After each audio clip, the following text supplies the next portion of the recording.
And so we are live with the fourth episode of Under the Scope for ESN Esports CSGO podcast, brought to you by Don Phillips CSGO and Dualism97.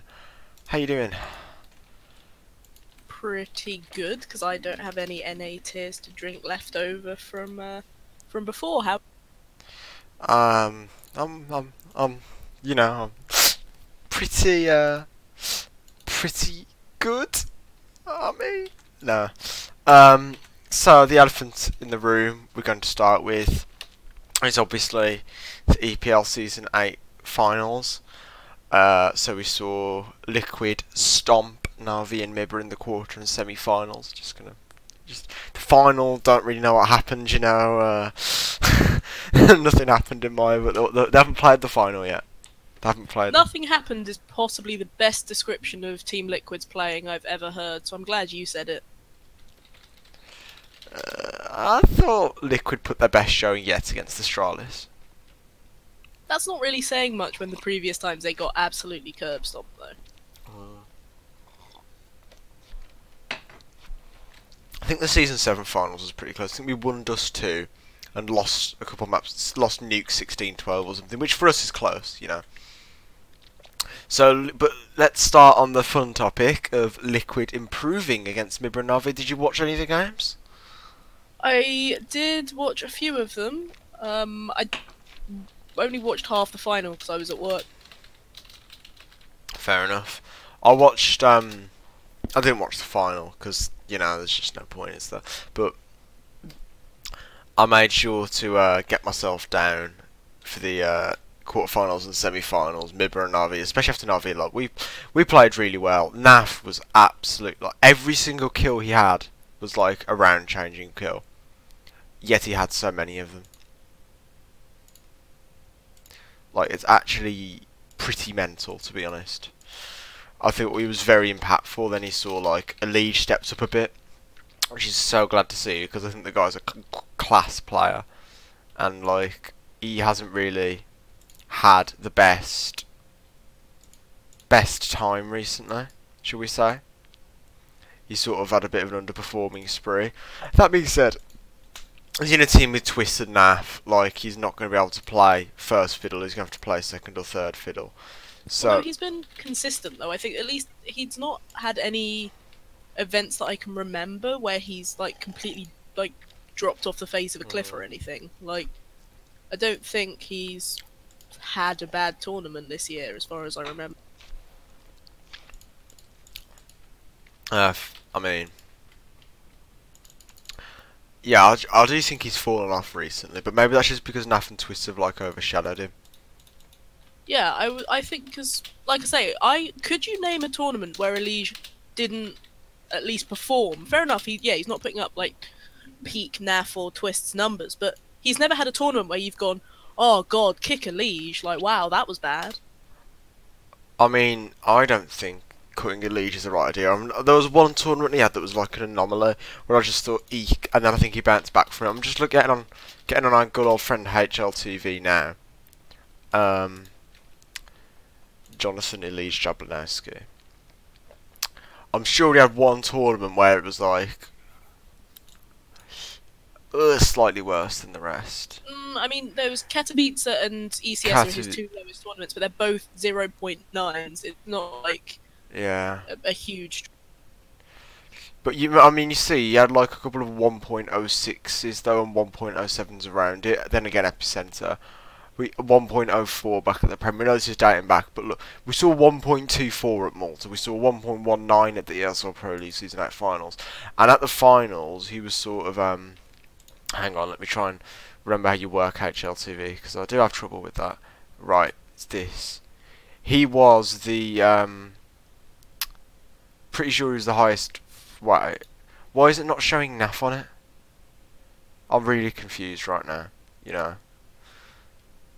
But the point is, I think he stepped up instead of being like the third best player. He sort of like moved his way up the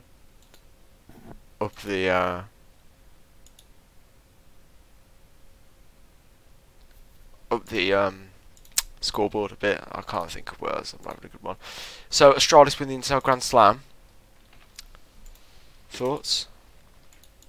Considering the fact that they went on such a tear, you know, since Magiska joined, I would say it was expected once they'd hit their stride. But especially as just no team other than MIBR, Yeah. what was it, ECS? I don't know, whatever it was. Nobody looked even close to challenging Astralis once they hit this peak that they've had in Yeah. the last however many months. And I think that obviously, like how at the beginning of the year, before all of that, you kind of go, oh, like, it could be anyone's. Like, so many different teams are winning events. Hey, it could even be Fnatic. Like, it was at that That was point. close, yeah. Is that the Yeah, semi-finals of, like, Chicago or something, wasn't it? It was an IEM event, I think. Oh, no, it was the ESL event. I think it was Chicago. They won Katowice. Yeah, I'm thinking about when Fnatic were like match point against Yeah. But like, if any other team had managed to win it off of Astralis, then they could only have done it in the beginning of the year, like when Yeah. FaZe had their sort of closest chance of winning the Grand Slam. Like they would have had to have done it, and would have had to have done it quickly, and they did. Yeah, I mean, didn't FaZe choke the Grand Slam to Fnatic and Nip because of Oakland and Katowice? They were two events up. They didn't have a third. And then they got the third somewhere. No, because it expired or something. I can't remember. Who be honest, knows? but yeah, I mean, they didn't. Once Astralis became god tier, they just didn't. They didn't really look like they had the pieces to take them down. Yeah, I'm going on about Astralis. Like, do you think they're the best team ever to play Counter Strike?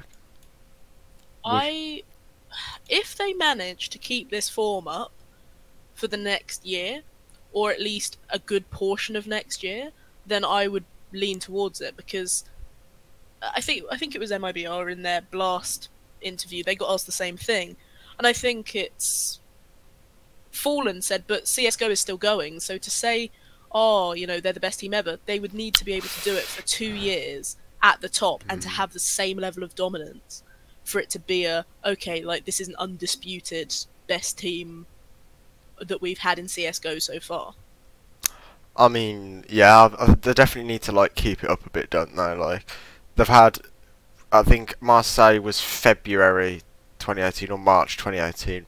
Marseille was their first tournament win in 2018, and that was the one where they had matches, because that was their third LAN, because they had Star Series Season 4, Katowice, and then Marseille. Star Series they went out in the groups. Katowice they got like top 4 or top 8, and then they won Marseille. And then since then it's just been like they haven't looked back, have they?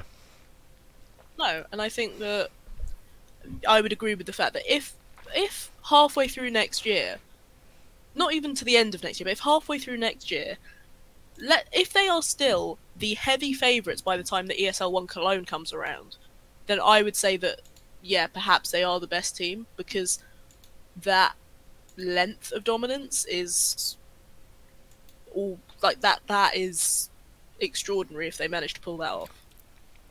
Well, yeah, I just think you have to look at Astralis as an extraordinary team at this point. I think Zonic and Glaive's partnership with Magisk in the roster and the things that they've done with that is just mental. Still the heavy favourites by the time that ES. And I do think we do have to remember the true MVP of Astralis. Kirby. Yes. Kirby is the reason that this is all possible. He took that bullet directly to the face in order to enable Astralis to become a better team. And I think that as much as we can meme about the fact that he was obviously a snake for going to North and not discussing with his teammates, he actually did them the biggest favour that they could possibly ask for. In the Blast backstage thing, they were like, what do you think about Kirby? And they were like, well, I'm still pretty disappointed because we're really close friends, but it's worked out in the background. I was like, you couldn't be salty at Kirby anymore. Like, the guy obviously did a stupid thing, and it's bit him, like, behind, and it's took Astralis to, like, a different level. But then also, to be honest, this is, like, my bad memory, and I wasn't following the Astralis journey particularly closely at the time that Kirby left, but had he been underperforming, or am I just misremembering that? I don't think he was individually was underperforming. I'll double check, but I don't think he was. I think it's more that the team were just they tanked out the major, and it was just like Jesus Christ, we're bad. I think that's all it was. I'll have a look. I'm pretty sure it was just Glaive was fragging really badly because he was Yeah, because I know that he was obviously the first E-League major. It's like, oh my god, he's an MVP. He's going to be amazing, and it so didn't really seem to. Astralis, right? Since Epicenter 2017, all of his ratings are positive until the E-League major, which was 0.89, and that was the thing that you know. To be honest, fair enough, I guess. If another team then comes along and says, look, we'll offer you even more salary because we think that you're going to be a great young star player, and we, at the moment, don't have a young player who's an underperforming star, we'll take you on. I suppose, why wouldn't you take the opportunity? I'm just looking at Astralis' stats here. Their biggest ever loss on Inferno, 16-4. Guess who?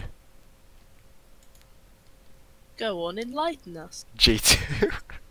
Can you see that happening right now? Can you see that happening right now? Yes, I could. Do you know what? Yes, I could. If they went back to the lineup I have one that's G2. I have one that's even better. The worst losses in Train and Nuke are 4-16 and 3-16 to VP. That's going to be quite difficult, but we're not going to go down the VP route yet, you know.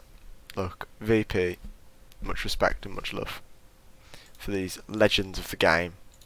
I was just trying to check when that G2 one was, and it was Epicenter, so at least it was when G2 were on a proper tech. Fair enough. I want to ask you about Astralis. There's been a lot of debate and controversy about how Device has had so many MVPs and whether we should tweak the MVP system. Like, should Device really have this many MVPs? Because it's sort of implying that all of these tournaments are due to Device. Like if Astralis. No, but that technically no, but I don't think it does that. I would disagree with your entire phrasing. Okay, go on. Because I would say that the MVP indicates somebody who had the strongest performances, or perhaps the most impactful performances. I don't think it necessarily implies, oh, this person hard carries. Obviously, when Simple and like the Zywus are winning the awards, yeah, half the time they have like all four of their other sort of teammates on their back that they're carrying through the finals or whatever. But actually, because Astralis are so consistently good, I think it isn't unfair to say that Device, as a player, is perhaps the one that they are enabling to perform particularly well. I don't think that anybody would disagree that Device has never won an MVP where he has not at least earned that award. They don't just give it to him like, just because you're Device, you get the award. He's always put up solid statistics when he's got the award. I mean, yeah, if you look at the EPL Season 8 finals as an example, he was 1.26 HLTV rated. The second two, Zipnix and Glaive, were 1.14. He had 84.6 ADR, 1.31 KD, like 240 kills from 302 rounds played. Like, he's doing really well. Yeah, and actually, when they won the previous ESL finals, Dupree got the MVP, not Device. So actually, It's not like HLTV just go, oh, well, whatever Device does, we're just going to give him the MVP for the sake of it. Like, they are perfectly capable of going, oh, okay, you've got the awards because you've done the better performance. I'm just looking at Device's like HLTV ratings. His last negative HLTV event was the E-League Major and then IEM Oakland. Then after that, Fragbite Masters Season 5, DreamHack Open Cluj Poker 2015. What the hell? People saying that this guy is like a fraud. Come on. Because and the thing is, I always say because Astralis is such a well-oiled machine, very rarely will the whole team, or let alone their star player, have like a disappointing tournament overall. Yeah, they'll have maps where you'll see a map where Device so well or might do badly in a best of 3 or whatever, but because of their entire system and the way that they play and the fact that it's very efficient and they know to play for each other, very rarely will you see somebody either have no impact or just do nothing. Even when they're not fragging, they'll still find ways to be useful for the team. And I think that you're never going to get that on something like a FaZe, where it's almost like, you can frag, you go do that over there, Nico. You Yeah. want to be leader? Fair enough, you do that. We're just bringing up about Nico's in-game leading now. Is that the precedent? Just like We just it's don't not know. been the worst thing ever, but like, just Nico, please. Right, so you know the topic list I've sent you. I'm going to change the second and third things because we're on the topic of Liquid and Astralis. So, to introduce, we're going to have, because we talk about Liquid and how they're improving and how Liquid are the best shining against Astralis they've had in a while. They would be winning, I know I did, they would be winning loads of tournaments, I think, if it weren't for Astralis, because of how many finals they've got to. And let's face it, yes, you can say New York, that was one example. They would have had like 16 shots, they're going to hit one at least, eventually. And they would have hit probably more. So, Jacob Wolf of ESPN, who follows me on Twitter, sorry, they're, That was embarrassing. yeah, it was. So, they're going to be removing Taco and Zeus, or Taco and Zeus are going to be leaving the team, one of the two. And then they're going to be getting Stewie 2K to fill in his vacant spot. And then Mibba are going to be having Taco and Zeus, and then Yanko's just going to go somewhere. So, what is this? What is this? This is hilarious. And What is this? you may think that French CS is a joke, but do you know what? At least the We're not ultimate NA. jester that is NA will always. Well, it's almost like, look, every other scene will be having a crisis. People will be thinking, God, Navi, what are you doing? Or like, Mouse Sports can sign snacks, and that's hilarious. But do you know what? Mouse Sports with snacks still beat Team Liquid. So, That's big true. memes. That's true. So the fact that NA will consistently deliver on the most hilarious decisions and results is great, and I love it. So let's just pretend that I'm Noah Winston. So to sorry, I'm the SK Gaming CEO because that's technically it was at the time. Dead. I'm Ricardio Dead Sinaglia or whatever his name is. Dead, the manager. I'm like, right.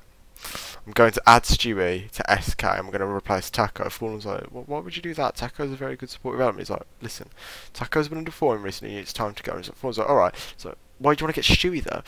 Well, I don't know, but if we put him into Taco's roles, it might work. And then they're like, let's try it. They get Stewie, and what happens? Stewie underperforms massively.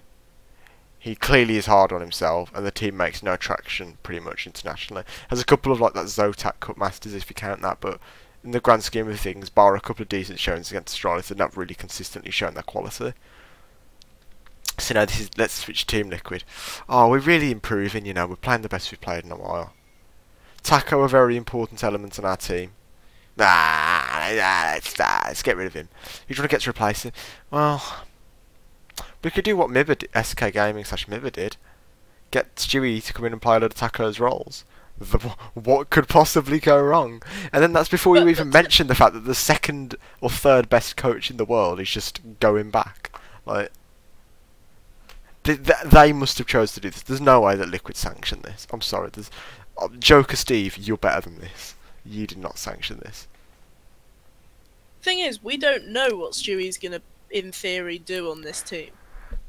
What is he do you know gonna what I mean? Like, we do not know whether he is going to be the Taco, or whether they will do some swapping around and make some far worse decisions to then further screw their team further and further into oblivion, which would be hilarious. Or somehow works just once and they win another big tournament and then they go back to being absent. So let's do what's going on in Liquid Boot Camp in Los Angeles at the Alienware training facility when Stewie comes in his first day. He's got his suitcase like. So really excited to be the star player. So let's see who else we've got on the team. He sees Twist, who's like one of America's best players of all time, one of the best first bullet aimers. His crosshair placement, his spraying, his clutching, his overall performance is a beast. You've got Naf with all of his amazing clutching and his consistency. You've got Elige with his consistency. You've got Nigel, who's the all-pin game leader, as a selfless guy, takes roles for the team. And he's like, well, where do I fit in all of this then? Well, I like to entry frag. Well, you've got Nitro and Elige in one team, and then there's an entry fragger called Stewie 2K joining. Like, come on. Okay, I honestly think, right, this is not a move sanctioned by Team Liquid. This is a move done by Mibba. Look, the Brazilian scene is pretty. it's dwindling a bit. Mibra aren't doing very well. Ints are looking quite underwhelming, and LG are just trying to rebuild the Immortals roster in the hopes of it might work. But I feel like this whole move is a result of the Brazilian scene trying to resurrect itself. You've got Zeus, come back to Brazil. Taco, come back to Brazil. Fallen, Verkod, Zera, Taco, and KNG/KS Serato. Did you see that question in the last backstage where Sag was like, who's your favourite? And they're like, KS Serato and KNG. And that's really funny. That's, you know, I just think it's just a move by Brazil and Fallen to just like, we need to save our scene.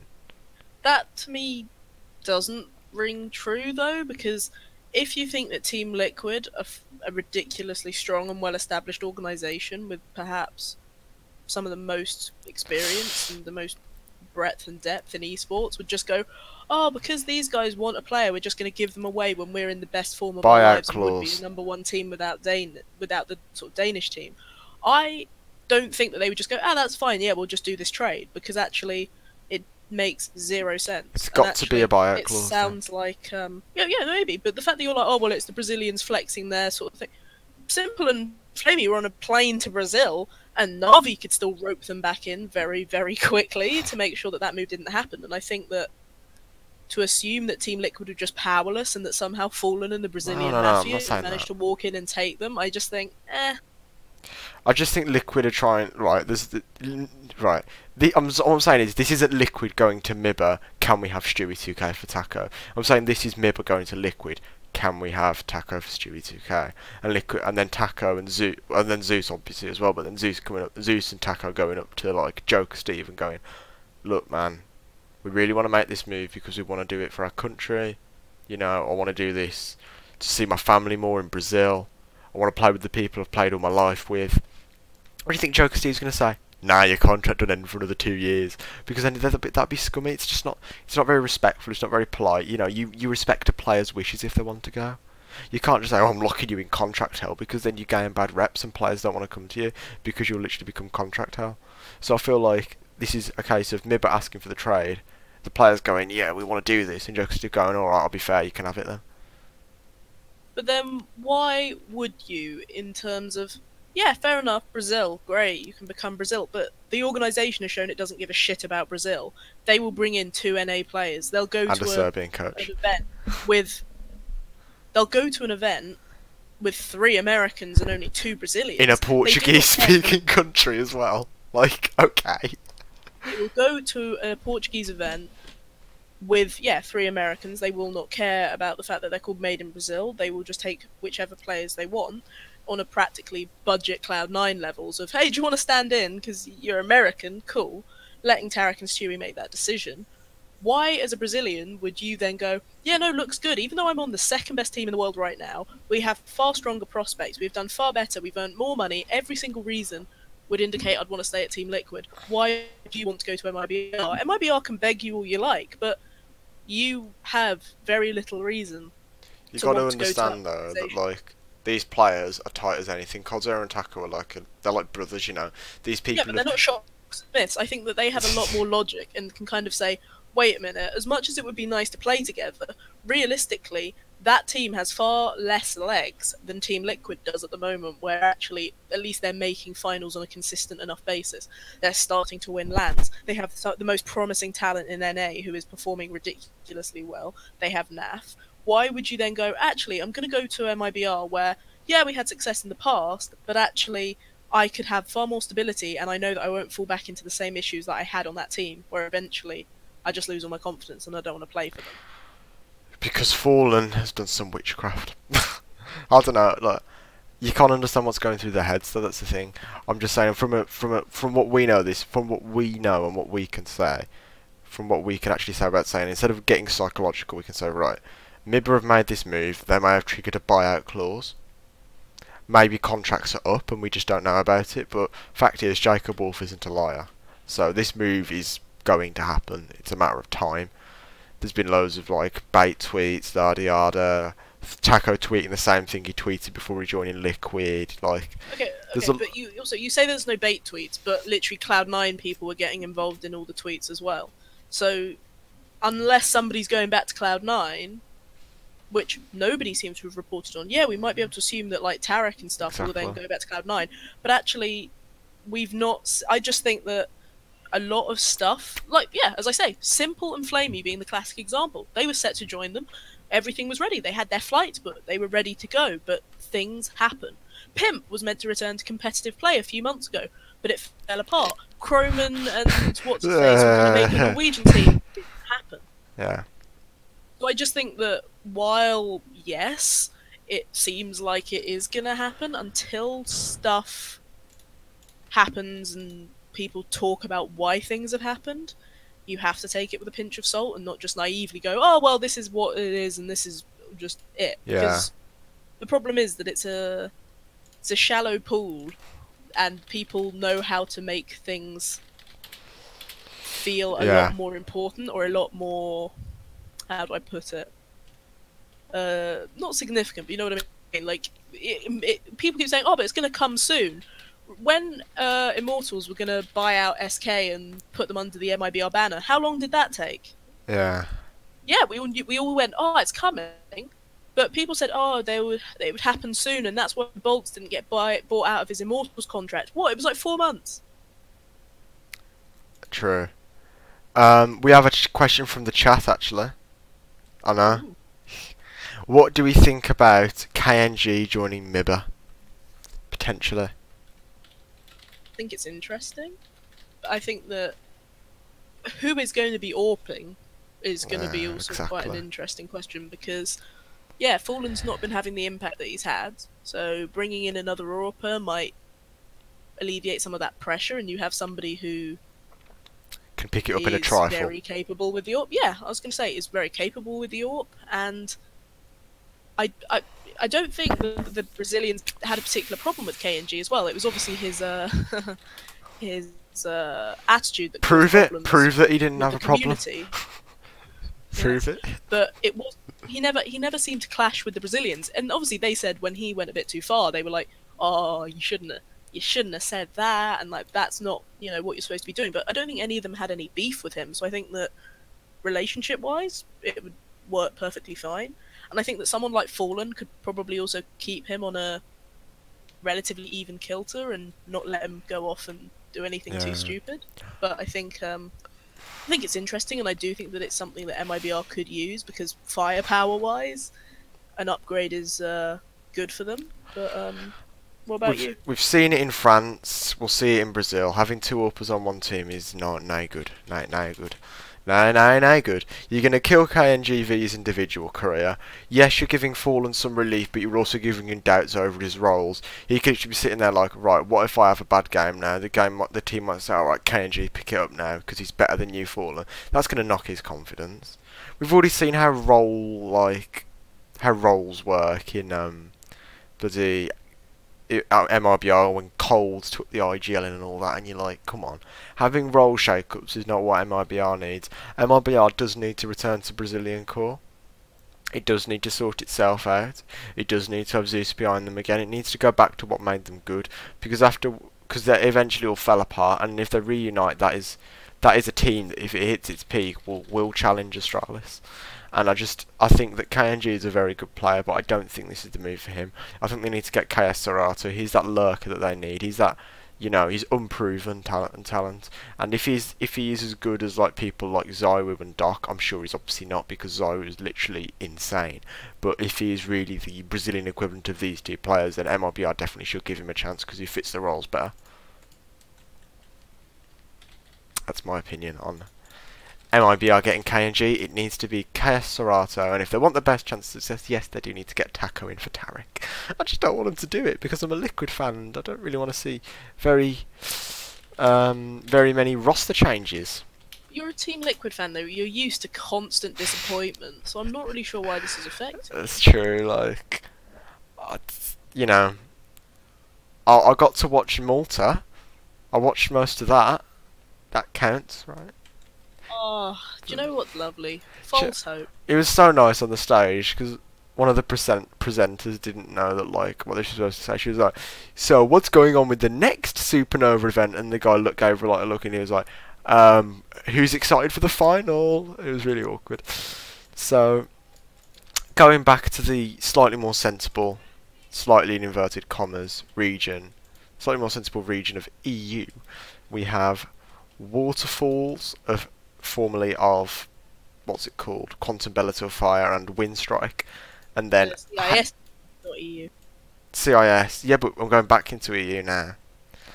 HS and Innocent as well from Estonia and Poland. There we go. Formerly of Optic and Temperstorm. They've left Temperstorm together. They're all free agents, those three. Don't know why a lot of people seem to rate this old Temperstorm mix, but I don't see the hype. I think it was more that Tempo Storm basically became like a house for unwanted players, where just anyone without a team just come along and play for Tempo Storm, like Happy and RPK. I was going to say Happy and like, just everyone. It was like, oh, do you know what? We don't have anyone consistently on our roster, so do you just want to pop along, play a few qualifiers, and do nothing? Well, yeah, Happy and if you have Happy and RPK on your team, like, please, can we have you? Like, come on. I mean, it was the team HS Innocent. That Croman, like, why would Croman make that decision? But the team's clearly going to fall apart because Temperstorm need to pick up a reliable roster if they actually have serious about CS:GO. But they're dropping rosters willy-nilly. So, going back to Waterfalls, though, do you think he's a useful player? Waterfalls. To be honest, the fact that when QBF obviously had their really good run and then returned as Windstrike for London, he was the one doing like the majority of the interviews. And while everyone loves Boomich and everything because he's just a big meme, Waterfall seems to have like a sort of good outlook on the game. He didn't seem to be particularly arrogant or anything when they spoke to him about the fact that they obviously had a good run and everything. He never went, "Oh yeah, like we're actually the new best team in the world. Like simple, I'm gonna kill it." Like he was never like that. So I think attitude-wise, he'd be a good player to kind of keep an eye on because I think he's still quite young, not super young. He's not like complete upcomer, but he's still relatively young. I think he did quite well in QBF. I think, and well, Windstrike, whatever we're going to call them. I think he was leading as well, wasn't he? I'm not sure about that, to be honest. I think he was leading. I'm about 80% sure he was. Yeah, he was. Yeah, so I think that he'd do a good job in like some tier 3 CIS team where we've got like Hooch or Starrix as the leader, and that AWP gets about 15 kills a game. He could go into one of them teams and sort it out, couldn't he? I think if Gambit were not leaving, CS or doing whatever they're doing. Who knows what Gambit are doing? Yeah, like I think if you had like him and Adren, trying to do some stuff in CIS just because they could, I don't think you'd have a bad time of it if you had like those sorts of players doing their sort of thing. Wouldn't be the best team in the world, but at least it would be functional and it would have a chance. Yeah. I think Waterfalls is a decent player, and I think he needs to. I think if he goes back to goes into the Russian scene, then that's gonna. He can help out. He's a decent player, and as you say, if he gets with someone like Adren, but I think Adren's got one destination, and that's a yellow and black fonted team called Natus Vincere. The thing with Na'Vi though, the fact that they fought so hard to keep simple and flamey. I think that okay, so they're trying to keep electronic and simple, obviously, and flamey. But if you are gonna bring in Adren and you're getting rid of Edward and Zeus, if you really wanna be extreme, who else do you realistically bring in now? Because Angel's very happy with Hellraisers. He said in an interview with well, let's just say someone that at the Face It Major, the one player that Angel wanted to play with in the future was Hobbit. He said it ridiculously quickly. He was like, Hobbit. He's got the one player that he wanted to add to his team. So he's very happy. He's having his own little project, and Hellraisers are doing okay, even though they lost to G2 in Abu Dhabi earlier. So you can't have him. Who are you bringing in as an IGL? I'm not sure. I'm not sure if he's just an AWP or an IGL. But I have one player in mind. I'm going to hold back the name until I just double check he's in IGL now. I'll just type in him on Wikipedia. Pretty sure he is.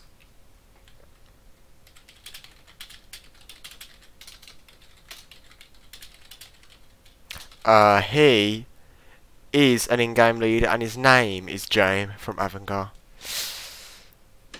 Yes, he's an AWPer, but you know, Simple can take it when he wants. Simple can rifle to a pretty equal standard as well.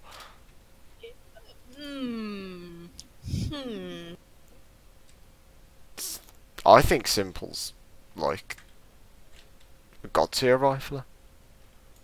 It's like saying Zywu can't rifle. Like, very bloody can. Well, I don't think anybody says that, but I think that actually you just were talking about how our roles are important, you want to stick to stuff, and I think that Simple is the whole point almost of having Simple on your team is to not only be able to put up an amazing amount of frags and to be really impactful and to be your like god tier player, but it's the fear. If you are another AWPer and you know that you're having to go up against Simple, you're going to play in a very different way compared to a Guardian or a Kenny S. You're going to be far less confident taking those duels against someone like Simple. Yeah. True. I mean, I think if you get Jome though, he can open in-game lead for you, so that takes Zeus out of the team. And I think Zeus is a really good in-game leader, but if the players have lost faith in him, then he does need to go. Because that's the vibe I seem to get. Edward / Flamey needs to go. One of the two. The thing is, like I say, the fact that they fought to keep Flamey so much, and obviously, yeah, it was alongside Simple and everything, but if you had to get rid of somebody, you'd want to get rid of Edward, but the problem is, who do you then have to play bitch roles? Because essentially, you accept that the person coming in is having to compete with a Simple, Electronic, and Flamey, and also an AWPer who is pretty, you know, is he an aggressive AWPer? I don't know. Simple's a very aggressive AWPer. Require space. So if you come into that team, you pretty much accept that you're going to be the bitch, because you're not going to say to Simple, haha, actually, I want to be the star player. Well, that's what anyone who joins an RV is going to get. Adren used to be a support player back in the day. You can do it again. That's what I mean. That you'd have to get somebody who's very willing to only be a support player, because they're going to get far more limited time to shine compared to, as I say, like Hobbit when he joins Hellraisers, where actually you might have a bit of a because we have Dead Fox basically playing the despicable positions, you have a bit of lead. Yeah, it's true. They do need to have a bit of a support role in there, so you want to keep Edward in then for him to play those roles. Get rid of Flamey and bloody Zeus, and to get Jame, and then like decent third fragger from CIS. I don't know, a Dren maybe. I don't know. Who knows? Do you think HS Innocent or Waterfalls are going to walk onto teams though? We already talked about Waterfalls actually. So HS and Innocent. Who? Do you know? If we find an organisation or a person who has money to burn, yes. Do you know what? Yeah, why not? Why not pick them up? But I don't think. If you looked at them and went, oh, could we build like a top 10 team around them? You just would. No, definitely not. Definitely not. I think Innocent would probably be not bad on VP though, or ex-VP as they now are, because like... I mean, they're rebuilding around Snatchy, right? Yeah, that's the rumour. I mean, if they get Snatchy, Innocent, Morales, I think Morales used to RGL, so that you've got Orpy in game leader, a decent rifler, me who again is a decent supportish player, then you just get snap someone else and you're all right. It's like, I think the whole point of that was getting rid of Pasha, Neo, and Cuban. But yeah, VP. We'll mention about VP. Obviously, ceased competition, haven't they? I know weren't they in the middle of a qualifier for something as well when this happened? Yeah, they got eliminated from the minor qualifier, the European minor. No. But after that, they were in a qualifier. WSG. Yeah, they were in this. No. They were in the Star Series Season 7 Europe qualifier. They lost. They just forfeited. They had the elimination match to play, but instead of playing it, they obviously just forfeited because they'd ceased competition. They still, in theory, had a chance, but they just chose to forfeit. Yeah. I think VP was like a long gone though, wasn't it really? Oh yeah, I mean they were. It really was not just beating a dead horse; it was beating a dead bear. Yeah. That's quite it's quite nice how you put it because of the bear on the logo. Yes, that was intentional. Intelligence. It's intelligent. So, do you want to hear something about what's going on in the Cloud9 MIBR world right now? MIBR walked 12-6 up against Cloud9 on Mirage on the T side. It's now 12-10 and Refresh is top fragging with 23. Flusher, the in-game leader, is second on 14. Refresh. I'm happy for it. Me too. As I said, like I said last episode, if he actually manages to perform quite well on this team, then his future is more than bright. Yeah. And he's doing pretty well for it. He's also double AWPing with automatic. Think of that what you will. Just saying. I think Swole Patrol are playing now in the minor qualifier against... Yep, this is playing against Team 1. Oof. It's good luck to them. Team 1 got bit, Jesus. Oh, I see. And I got how the format works. So basically, it's so whoever wins goes through, right? I think it's out of Swole Patrol and Team 1. Yeah. Lower brackets semi-final, winner advances to the minor, yeah. But the loser is out. And it's 2-0 to Team 1 at the moment on Inferno, which is their pick. Swole Patrol are gone for train. Oh, the decider map's cash, that's a good move. NA teams in cash, it's in the bag. It's coming home. Also, I'm looking at the other sort of side of the bracket. So it's Test Takers versus Bravado. Oh, and one of them are going to the America's minor. Hang on a minute. So if Optic have to move, why don't Bravado? Bravado play in NA, that's why. So did Optic. Optic are a North American org. But it's like I don't know what we call it, but it's like that because there is no South America, not South Africa. South Africa qualifier. They that's how it works. The problem with Optic is there was a qualifier for Danish people to go into, and if Bravado were to try and play through, like open qualifiers or whatever, they would have to go to NA because there isn't an alternative, and I assume that's sort of the reason. But it's like with Renegades and the whole, should they be in a Asian... Or how about you just have one massive minor like everyone thinks there should be? The thing is, that's clearly what they're trying to work towards. When you look at the whole... how it's evolving. Oh, we're going to... Yeah, the fact that they're like, so yeah, the top 2 teams from the minors go through, but then all of the other, like, third places have to then play each other to get a spot and all that sort of stuff. They're clearly moving towards okay, we're just going to put most people into one big minor because it's what players kind of want, it's what fans want, and it makes the most sense to get the best teams rather than everyone crying at the fact that, like, you might get envy at an actual major somehow. Yeah. Well, envy's at the minor. Yeah, but all I mean is, as I say, like, they could somehow make a major despite Oh Lord. the team would just destroy them. I mean, they're still in EPL. Like... Yeah, but, you know, an EPL with a bunch of American teams. Yeah, I mean, they survived the LAN, but we can talk about how what they're called, Old Guys Club, had to forfeit against Team 1 because Shroud had to go for a sponsorship obligation, and they were 1 round away from winning. While that is, like... And they didn't have a bad. stand-in organised. Yeah, I was going to say, A, get somebody who's willing to stand in.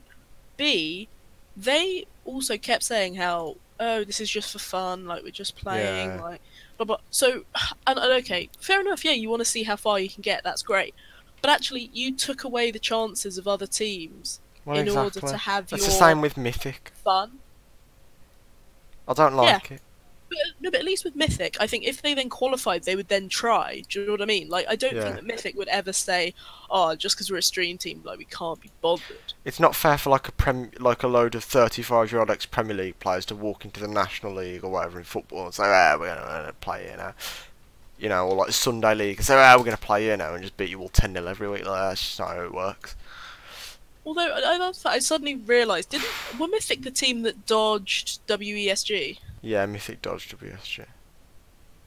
So while that's crappy, at least there isn't such a demand for teams wanting to go to the whole Chinese land. But still, I just find it. I know that obviously, OGC are popular and have a lot of fan favorites and blah blah blah. But I do think it is pretty much a massive dick move, especially when you consider the likes of Ghost, who Well, they can't exactly. play with Steel, but do you know what? They're still giving it a go and they're still trying to make it Have because James IRL playing after all. Like, yeah, they still want to make the major and they are playing with essentially a fifth of their team missing, but they're still giving it a go. They're not going, we can't play with Steel, so we're just not even going to try. They're trying.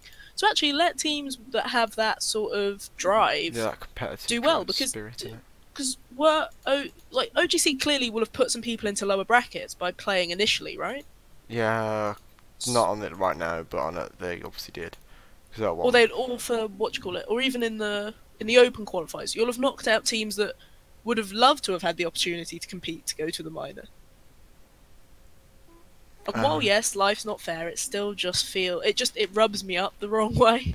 It's correct. Like there are teams out there who will grind for 12 hours a day, and then there are mythical who will turn on OBS and then think they're hard. Like, come on.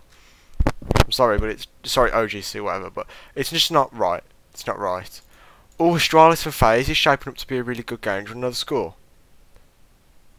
I can see it. Nah, I was going to surprise you. It's 14-3 to Astralis. You're on T-side, does too. Device is actually... He's only 12-5. Dupree's 19 and 5. My god. God, Dupree. Rain has died every single round of the game. He's 4-17.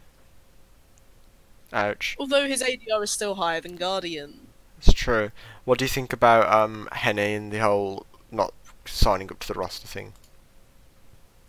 I think that as somebody I can't remember who tweeted it, but somebody said how it's not consistent across all of the majors or all competitions that teams have to sign in, especially not on an individual. Oh, every player has to be their basis. So I think that it's unlucky. I don't think ESL would have had to change anything if they'd have found out like too late. But I do think there probably was enough time where ESL can kind of have a benefit of the doubt clause, because as I say, it's apparently not a consistent thing across all majors and all tournaments that you have to sign in. I think if it was something basic where every tournament or every event you had to do X, Y, Z, and he failed to do one of those things, I'd be like, well, bad luck. But I do think that was unlucky. But the fact that actually they got it sorted for the following day, at least they didn't then have to play the whole qualifier without him. Don't understand that though. Like, they've breached their own tournament rules by allowing Henny to play. Like, my view on it is, right, yeah, okay. But they did they? Because somebody then got like the full thingy of the rules, and it was it actually a violation, or was it more of the rules were poorly written and so ESL followed what they thought were the rules? Well, ESL have to follow their own rules, don't they? Like, I'm pretty sure the rules say that, like, the 5 people that you submit to the roster can play. They have to individually sign in. Henny didn't sign in, and because Zach had obviously signed in as the coach, they were like, alright, Zach, you have to play now. Then the next day it was like, Henny, you can play anyway. My view on it anyway, though, in general, is like, you're a professional player, you're going for 12 hours a day, you know to sign in to a bloody tournament. I used to play Gold Nova tournaments or whatever with like a team. I was IGL for a time, I was AWPA for a time, I was Rifle. I've been in tons of like little, crappy little cobbled together teams. And if there's a tournament, you are refreshing the page an hour before the tournament. Like, I need to sign in, I need to sign in. But like I say, the fact that he's a they professional. say it's They need not to sign consistent. in. Yes, but there are also people saying that it isn't a consistent thing, or that a team may have to sign in, but it may not have to be that every individual player needs to be doing X, Y, Z. He was signed to their EPL roster, so yeah, he was signed. It's not like he wasn't signed. It's not like it's the bot. If it was Bolts and he wasn't signed up to the LG roster, you would have a point. But actually, Hem1 is in the bloomin' whatever you call it. He's in the teams list, isn't he? So actually, it's not, as they said, it's not like with Bolts where they just brought in a new player and they expected to have him play and they just didn't bother to put him on the team roster. He's on the team roster, but he didn't. Yeah, fair enough, he forgot. But actually, if you've also had to be not signing in, sorry, for other events and for other qualifiers, and you've been playing other things, fair enough. Yeah, your manager might have wanted to take a look and kind of go, oh wow, I didn't realise you weren't signed up. You better sign up before we miss the deadline or whatever. But if actually both parties assume, oh okay, he'll know to sign in, and the person who hasn't signed in went, oh it's fine, I don't need to sign in. It's more of a lack of communication than it is like, oh, one Yeah. person is to blame for not signing in to something that they probably assume they didn't have to. But shouldn't they like sort of keep up with the rules and say, right, doesn't matter if it's inconsistent with tournament and tournament, shouldn't they like, right, what are the rules?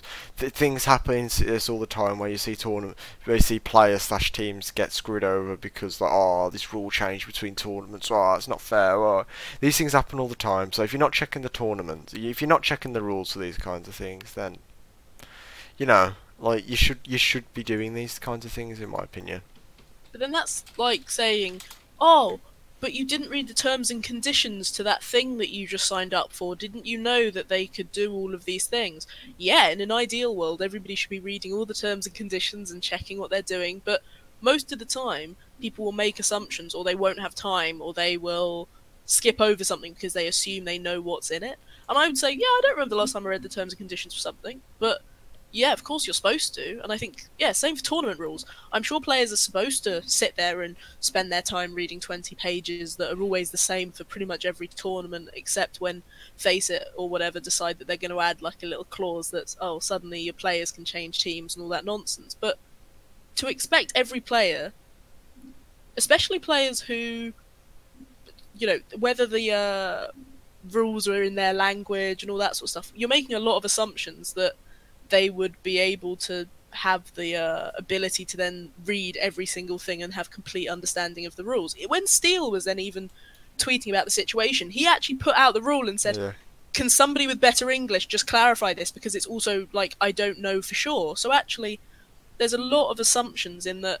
If the rule said you have to check in, maybe he saw it, but because his English is also not his first language, he just misread it or he misunderstood it because, you know, he probably has more going on in his life than just remembering to, you know, check in for a tournament. Yeah, I mean, yeah, you're right. How else? Oh, I've got to be transparent. You're right. Navi about to beat Nip, by the way, on overpass. Feels bad. Oof. Feels bad. Just wish that Nip would win. Astralis phase 16-4, Cloud9 14-13 up against Mibba. That's a pretty funny scoreline. Bolts replacing Yell in LG, because we're talking about that. Like, we talked about it last week about how Bolts could just walk. I'm sure I mentioned about who could join LG because Yell's an AWPer, but there you go. What do you think? It's interesting. I'm currently writing a thing where I was talking a bit about LG and Keys, sorry. yeah. So he's the only player who at the start of this year was on LG who is still on LG, because now they've obviously brought in essentially Immortals minus KNG from last year. Yeah, I mean it's true, but that was the good team, so. Yeah, but then also that, you know, when G2 brought back Smiths in existence with Shocks and Body also still on the team, and Kenny S, you'd think that that would work, but Yeah.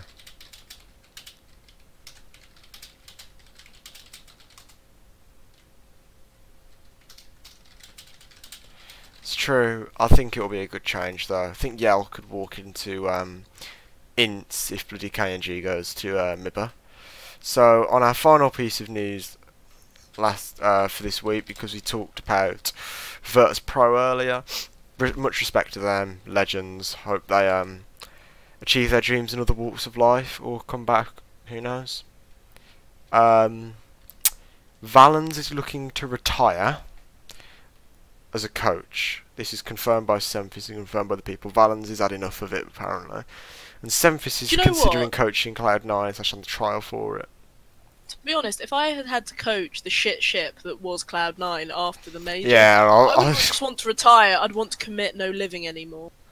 It would be too much, wouldn't it? It's just too much.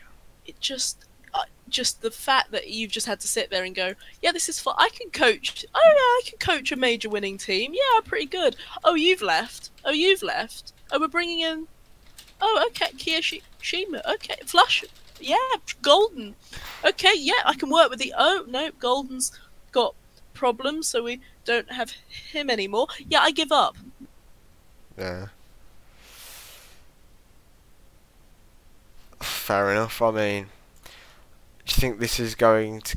I mean, when I first saw this before I realised Valens was retiring, I was like, well, that confirms it. Valens is going to come and replace Zeus on Liquid, which I wouldn't have thought would have been a bad move. I think he's a decent coach, but just saying, I hope we get Sean Gares. Just Sean Gares. If this move, the Jacob Wolf reports happens, I just hope we get Sean Gares. Like, but I think it's... What do you think about Semphis being a coach, in, like, specifically though? To be honest, I think the topic of coaching is kind of interesting because there aren't a huge amount of people that are naturally coachy or are established coaches. So I think that you might as well try somebody new who's, you know, who's not been with the team and is kind of, but has some sort of level of relationship with the team, because it would probably work better than bringing in just somebody completely random just because they call themselves a coach. I think, and every coach has to start somewhere. So, you know, if you want to get to the big time as a coach, you might as well, you know, get with a Cloud9, because if you want to get a good test, it's a good test, isn't it? Yeah, I was going to say there's no pressure on you to do anything, because there's no pressure on the team to do anything, because you've got all that, you know, Overwatch money and everything else. So you're probably all right. They probably won't even notice you're there, but you'll still get your paychecks. Yeah, so current events. At 14-14, Mibba had the man advantage over Cloud9. It's now Tariq in a 1v5 at 15-14 to Cloud9. Yeah, GG 16-14. But then didn't Cloud9 do well at the last blast, or am I just making that up? I don't think they did well, I just don't think they did as bad. So, let's talk about fraggers. We had Cold Zero and Tariq, top 2 for Mibba. We had Refresh and Automatic, top 2 for Cloud9. Guess who bottom fragged for MIBR? I couldn't possibly guess. It was young Stu at 16, though Swag got the same as him, and Swag has 1 more assist and 5 less deaths, but then Stu had higher ADR, so... Yeah, I was going to say, it was at Copenhagen, they also beat MIBR 16-13 on Inferno, so... They only won another game with the same scoreline against FaZe. The rest they lost. Yeah. And then Astralis played them in the pro standoff, and Cloud9 won. Yeah, well, yeah, but that's just like 1v1s, isn't it? Yeah, but Device knifed Automatic, and it was hilarious. Yeah, but NA aim stars. NA aim stars. What can I say? Young North American aim star Jake Stewie 2K. Yip. Cloud9. Even though he wasn't even on the team, he still has an effect because he's the smoke criminal dualism. I understand that. So, what do you think about my upcoming report that Smiths is going to be joining North, replacing AZ? Your microphone cut out, so I didn't hear what you said. Smiths is going to replace AZ on North. HLTV confirmed / Dom confirmed. What was your reaction? I don't know. I'm just trying to pad out a bit of time because it's 58 minutes and 08, and I don't know what to do. I don't have any other topics. Is there anything you want to talk about? No, can't think of any. Actually, no, there is something. Oh. Sadakist put out a tweet saying about how many events he had done. 100. Yeah, I was gonna say take a guess. Come on. You think I don't spend all my life browsing Twitter? It's literally all I do. I meant more for the people listening could have a moment. People listening, right. We had Rohan... Oh, Buston, hello, what's up, hello. We have 1 person in the chat. Rohan Simal's left, or he's not talking. We have 2 watching now, but I'm on the stream myself. So, talk about how Smiths will join Fnatic and win a major.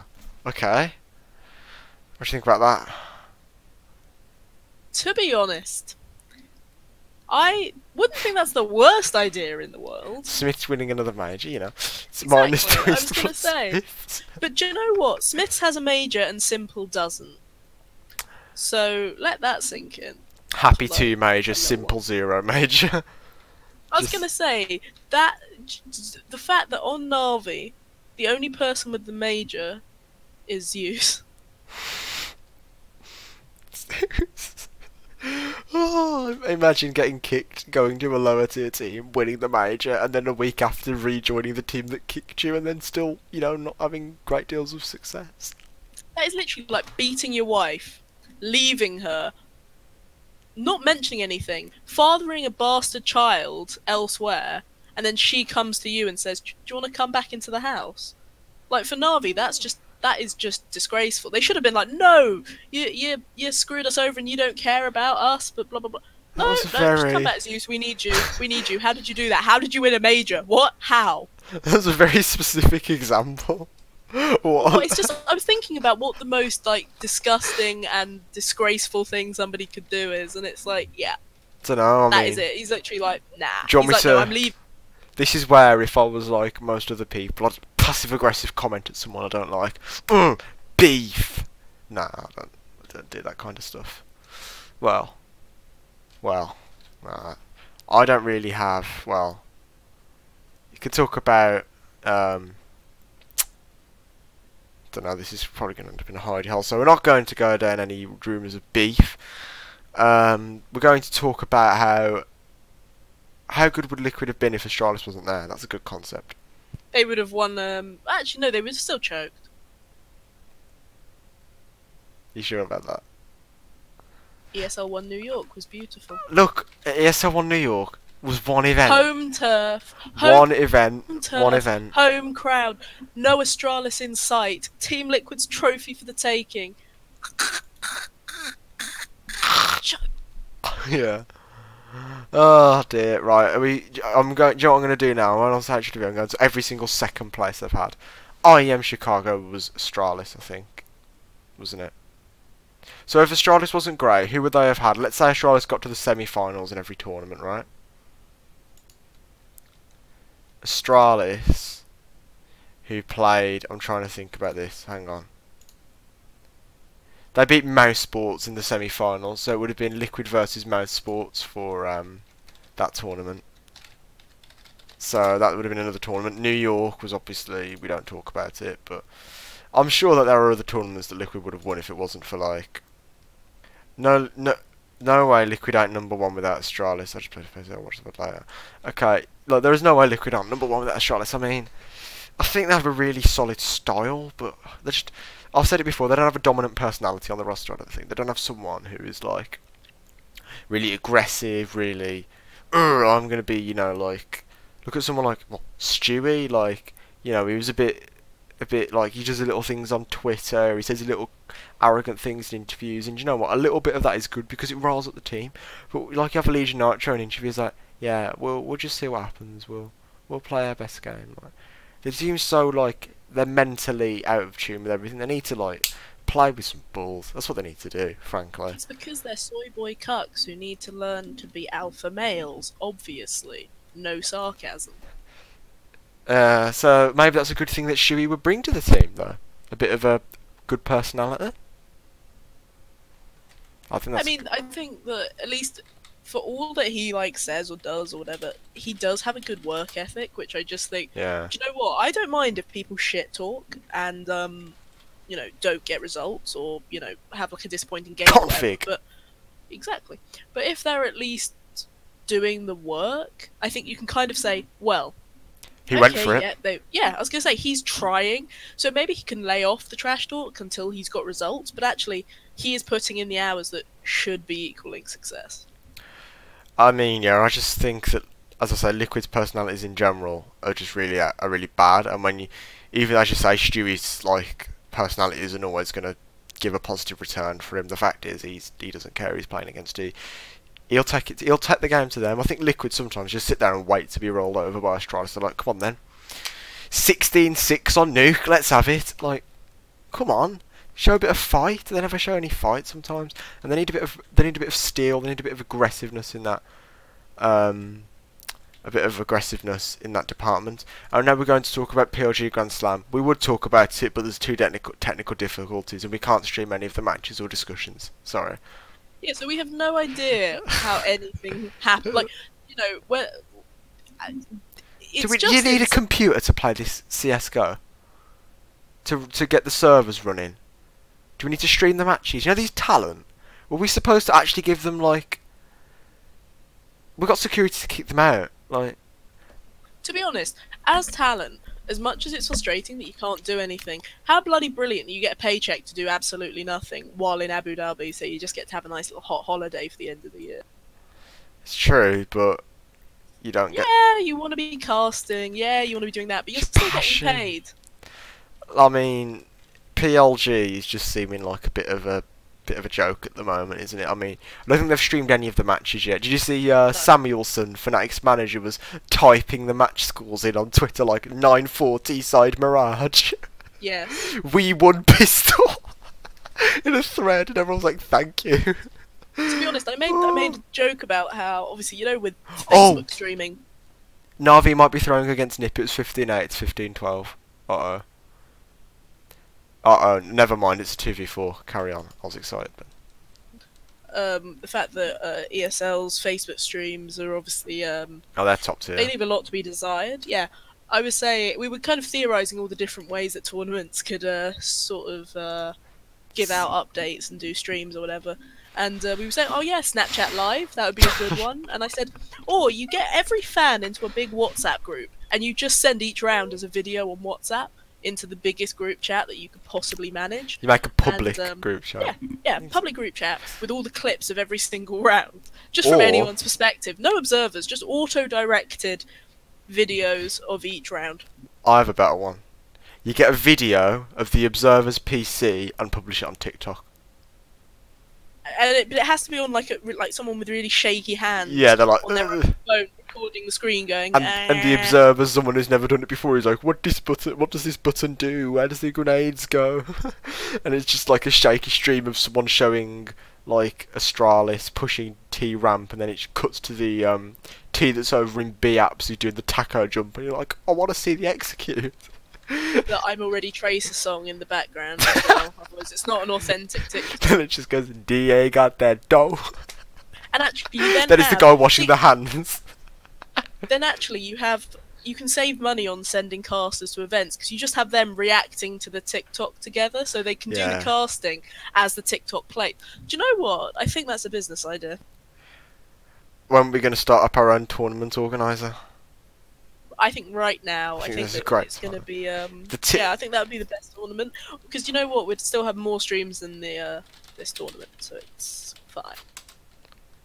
Just have open Go TVs and you're fine. Open Go TVs, like, I feel sorry for Vince, because, like, this guy has gone freelance. He can't really get to a lot of events, because, like, I don't know if it's a fear of flying. He's not gone freelance, he's retired. He's retired, right? He's streaming now, and I was just up for his stream for a month, because I got gifted, because I'm a cheapskate, but he's a really lovely guy, and, you know, I let him down in sub games, so that doesn't matter, but the point is, this guy is trying to do his work at home, and ESL are like, oh, let's have some Russian guy with 10 viewers casting. Vince is like, I've literally casted so many tournaments, and I'm a very practiced person, and you're just gonna stop me from giving you free publicity. Like, sort it out. I do think that unless there is a really good reason not to, I feel like open Go TVs should not necessarily be required, but you do think, unless there's a good reason not to, why as a tournament organiser wouldn't you? I think it'll get to the Especially when point. there's Well, it's going to get to the point where Valve say, look, we've been doing Open Go TV on majors for people to get drops, and now we want tournament organisers to do a similar scheme with Open Go TVs. That way we can, because that way they can advertise the games inside of the game. They can say, look, come to the CS:GO home screen, Danger Zone, play 5 Danger Zone games, and you receive an ESL 1 Belo Horizonte case. That is going to happen. Valve are going to get a bit of money for doing that. I would love that. I think that if the whole rumours of franchising and all that sort of stuff comes to fruition, I feel like one thing that they could do is say that if teams are competing in events, that Open Go TVs could be a requirement. If Valve wanted to make a decision on that front that would then benefit the community, but it depends how much sort of involvement they're going to really have in that whole process if it ever happens. Yeah, you just need Valve to be a bit more of an interventionist after all. That's what we need, isn't it? But then again, They've released a good mode. It needs to be optimised, but it's a decent mode. We're not gonna deny that. So we're going to actually talk about something that I forgot to put on the bloody topic list because I'm really clever. Even though I did prepare for it. If you look at your screens now, viewers, you have the list up for the European minor. I'll read it out. We have Esports, North, Windigo, Optic, Space Soldiers / X-Space Soldiers, ENTS, Valiance, and Vitality. And up to 4 will make it out, right? I think it's 4 make it out. I think. No, but it's like 2 make it to the major automatically by topping it and making the final. Then the big minor where they put all the other isn't it the however many teams? So it's up to. Or is it 1 or 2 that more come out from the Europe minor in theory if they outperform the other teams? I'm looking now. No, there's only $50,000 and 2 spots at IEM Katowice. But then yes, but 2 go to the minor playoff, apparently, and the minor playoff is 2 spots at IEM Katowice from 4 teams. So I think EU gets 2, and then CIS, Asia, and America get 1, and then 2 of those teams that like make it through to that stage go to the major. So it's a bit of a confusing thing. No, what? No, say that again. Because I thought it's okay. 4 minors, 2 from each of those. Then the top performers who didn't qualify then go to the minor playoff, and then in that there are 2 spots. Well, it only says in this EU minor playoff that there's only 4 teams who go there, and there's like 3 minors or something. Let me try and find it. I can't find it. HLTV annoys me. Oh my god. Right. This is actually irking me now. Right. Europe minor IEM Katowice, right? It's a 3rd place playoff. So there will be only a maximum of 3 per region. Yeah, who knows the major system, but who do you think's going to make it from like these 4? I will send you a link of the major system if you want to put it on screen. Yeah, I will do. Here we go. We're going to move the team list now from the stream, guys. So it's 3rd place playoff is that minor playoff. So it's 3rd place in Europe, CIS, Asia, and NA. They all compete, and 2 of them will then make it out back into new challenge. Okay, we're just going. I haven't even looked at it myself yet. I'm just going to put it on the stream. Because the whole 0-3 teams being sent back to close qualifier opened up 2 spaces in new challenge. I've just moved my webcam because I have a webcam on for this stream. I'm gonna have to move that off the stream or something because media 1. I'm gonna transform. We're gonna stretch it to the screen. And then move it back down. Okay, it's pretty hard to see, but I'm just going to try and get rid of the irrelevant stuffs. But I don't know how well this is going to work. So you see there's an European minor, January 15th to 20th, and then they can go down to 3rd place playoffs on January the 27th here. That's America's minors. And then every minor gets 1 spot, and then that's a 3rd place playoff, and 2 of them go into the new challenger stage. Okay. Yeah, as I said. I know, but you know what I'm like with understanding things. I am not a man who is gross with intelligence, or a boy gross with intelligence, because I am not legally of age. Just trying to fix my webcam right now.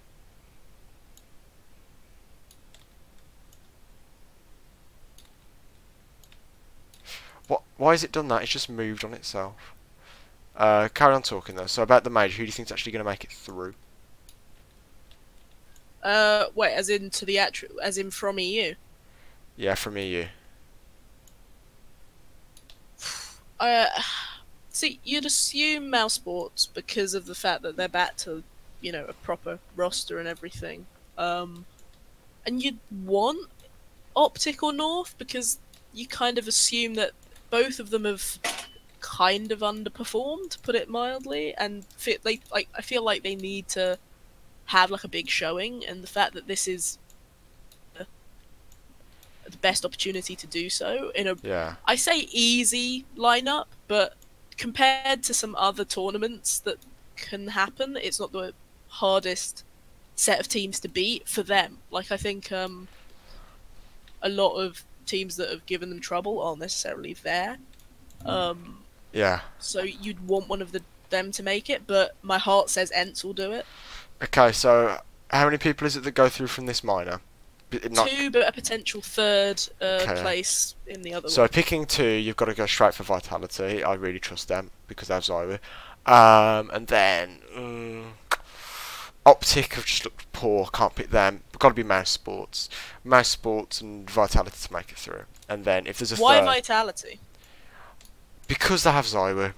It's as simple as that. That's just how it works. And Flipside had Electronic, but I think that on their own, They were I better think with that Electronic. One thing that we've learned that yes, but the one thing that we've learned is that 1-star player on their own is rarely enough for a team when they have more weak links than strong links. Don't forget, True. Vitality still lost to Valiant, and that was with Zywoo overperforming. Like, he was the top fragger in the game, he was doing amazingly, but when you have Happy and RPK not really doing a huge amount, and Apex and MBK being very mediocre, one player on his own, who also, as much as he's really good, and as much as his game sense is good, his aim is good, he still lacks experience. So I think if Apex he's has left been on playing his quite own, well though, hasn't he? yeah, in general, but all I mean is that MBK's been having a pretty rough time. And because the RPK's RGL. had a very rough time.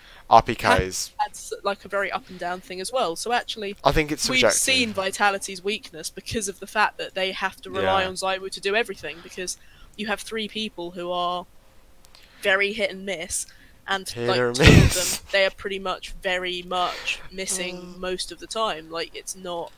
Yeah. I don't think that's a sustainable model unless suddenly your players decide that they're going to pick back up into a decent enough pace to be a consistent team. Yeah. At least for an Ents or a Valiant or even a Wendigo, they're a consistent roster who haven't really faced too many issues. And Space Didn't Soldiers Valiants on make a LAN is triple just a roster big change? lol. That's true. Can I quickly BRB? Yeah, go for it. Cheers. Give me 30 seconds, guys.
Hello. Sorry about that. Yellow. Hello, yep. Okay. So, as you say, Wendigo are pretty much unproven. Valiants have made increasing amount of triple roster move. While they've got Esperanto, like, it's dodgy. And it's a really solid, and if it goes to third place playoff, they win that third place playoff. But I think it's a toss up between Ents and Vitality, to be honest, because it depends what kind of Vitality show up. But I'm going to predict Vitality. I'm going to have faith. Most Sports obviously going to make it through. North, I just don't have faith in them. I don't have faith in Cadian. I don't have faith in. I don't really have. I just know. I don't have faith in them. I don't trust them. There's something not right with that team. Something not right with them. Wendigo, lol. Optic, lol. X-Space Soldiers on LAN, lol. Valiants, triple roster change, not really much experience against top tier teams. Well, EU might. But Well, as I say, still managed to beat Vitality. that's true. And actually knows? brought in upgrades to their roster. I think the Esperanto and everything is fair enough, not Zywoo levels, but is very strong. Yeah. Fair enough. So, think we're ready to wrap up the stream then, because we're out of topics. EU minor is done for. Is there anything else you want to say? Any like final words on the EU minor? Any final words on anything? Or Other than easy for ents, I cannot think of anything. well, there's nothing else in this world apart from easy for ents. So 1 hour 20 today. Thank you all very much for tuning in. Buston and Rowan Smiley have been active in the chat. Thank you for asking questions. We encourage that. Thank you for supporting the chat. Thank you to our sponsors, Pre-Get Jokes, because we are not in a partnership with them anymore. I always did that on autopilot. Oh well. Thank you all very much for watching. If you're watching the VOD back, thank you. Make sure to check out Julianism on Twitter, myself on Twitter, RealSport101.com for Julianism's articles, which Thorid have said are good, and then you can check out obviously Esports.com, which you may be on it from YouTube, link in the description. If you're on it from the site, then just feel free to have a look around. We've got some League of Legends content, we've got some CSGO content, and we've got our Twitter page as well, which you can follow. So thank you very much, and see you later.